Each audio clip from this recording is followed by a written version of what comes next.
அது கடவுள் போல உணரத்தானே முடியும், அதில் உருவம் இல்லை.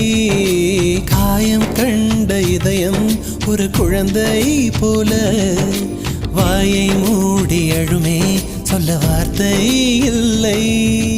அன்பே உன் புன்னகையெல்லாம் அடி நெஞ்சில் சேமித்தேன், கண்ணே உன் புன்னகையெல்லாம் கண்ணீராய் உருகியதே. வெள்ளை சிரிப்புகள் உன் தவறா, அதில் கொள்ளை போனது என் தவறா? பிரிந்து சென்றது உன் தவறா, நான் புரிந்து கொண்டது என் தவறா? ஆண் கண்ணீர் பருகும் பெண்ணின் இதயம் சதையல்ல கல்லின் சுவரா? கவிதை பாடின கண்கள், காதல் பேசின கைகள், கடைசியில் எல்லாம் பொய்கள். என் பிஞ்சு நெஞ்சு தாங்குமா?